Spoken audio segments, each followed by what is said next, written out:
అందరికీ నమస్కారం. ఓం శ్రీ విఘ్నేశ్వరాయ నమః. ఈరోజు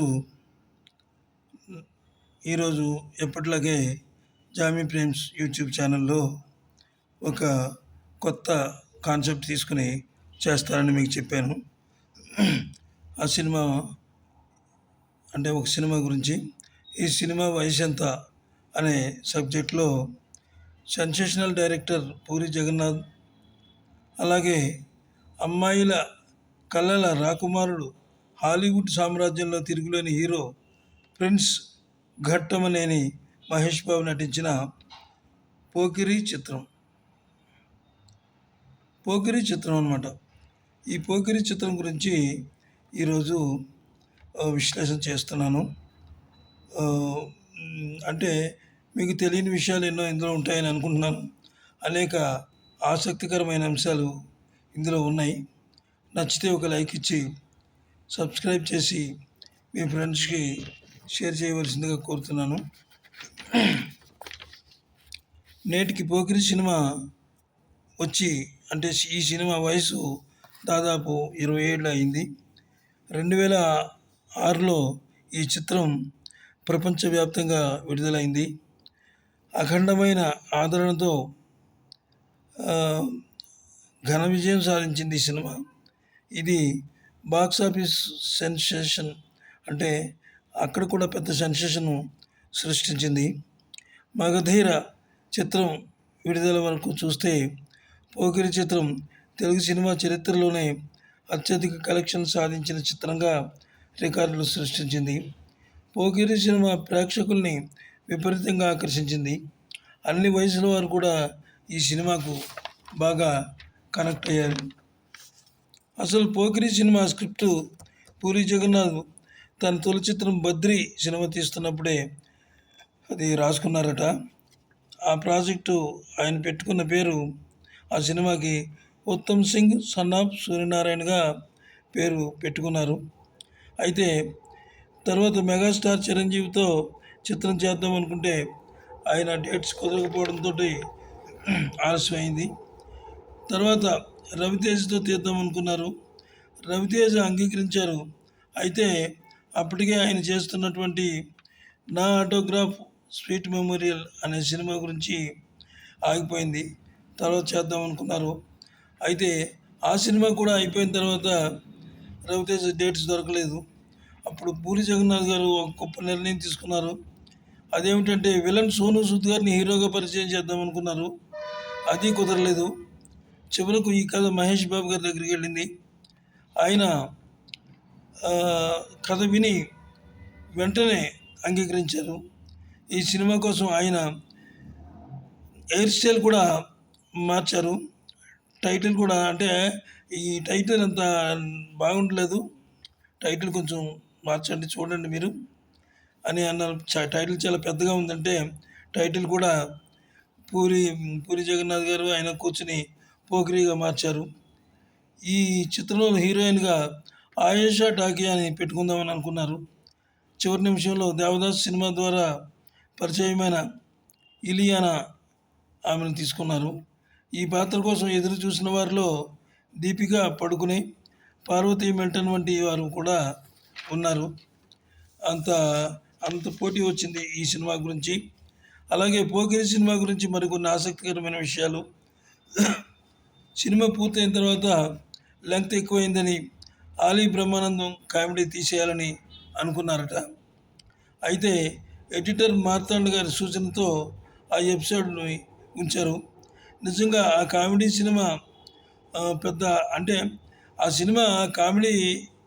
సినిమాకి పెద్ద హైలైట్గా నిలిచింది. అందుకని మళ్ళీ ఉంచేశారట. క్లైమాక్స్ కూడా సీన్స్ చాలా లెంగ్తీగా ఉన్నాయని వాటిని తగ్గించి అద్భుతంగా ఎడిట్ చేశారు ఎడిటర్ మార్తాండ్ గారు చాలా కష్టపడ్డారట ఈ సినిమా గురించి.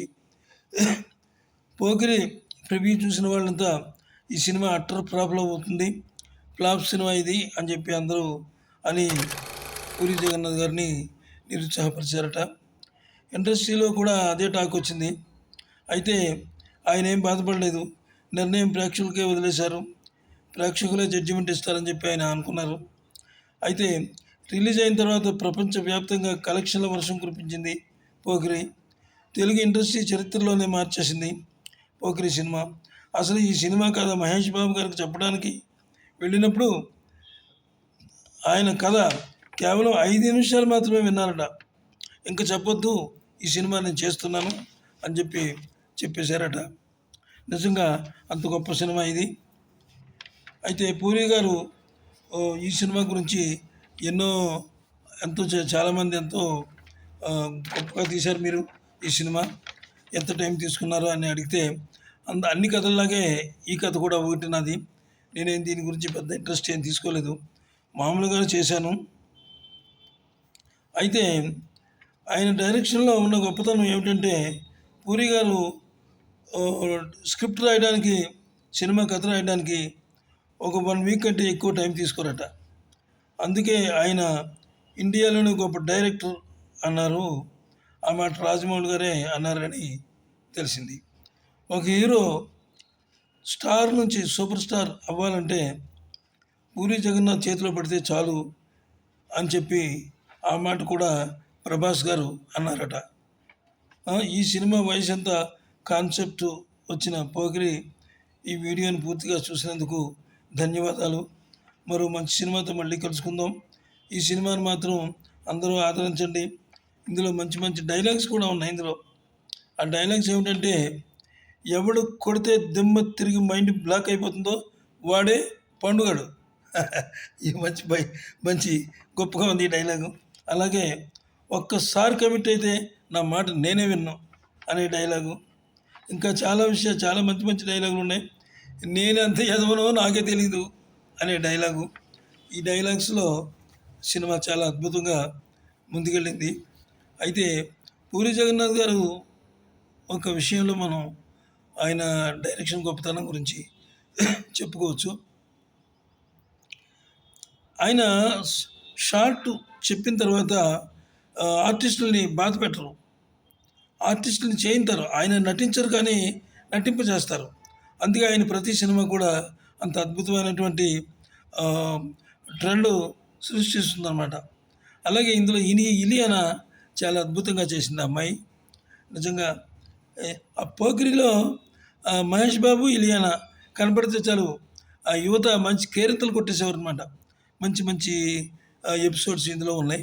లాస్ట్ క్లైమాక్స్ ఒకటి, మధ్యలో ఒక షెట్లో ఒక ఫైటింగు. మామూలు వాళ్ళు ఎవరు తీయలేరు, ఇది పూరి జగన్నాథ్ మాత్రమే తీయగలరు అని చెప్పి చాలామంది ఆ రోజుల్లో అన్నారు. అయితే ఒకరు అన్నారట పూరి జగన్నాథ్ గారిని. తర్వాత ఆయన కొన్ని సినిమాలు తీసినా అవి అంత గొప్పగా, అంటే యావరేజ్గా అన్నీ కానీ ఇంత గొప్ప సినిమా కాలేకపోయాయి. అది ఎవరో అడిగారట, సార్ మీరు పోకిరి తర్వాత మళ్ళీ మంచి సినిమాలు తీయలేదు, మీరు ఎందుకు అలాగా అయింది అని వారు అడిగితే, ఆయన మళ్ళీ 3 ఏళ్ళ తర్వాత మళ్ళీ పోకిరి సినిమా చూశారట పూరి జగన్నాథ్ గారు.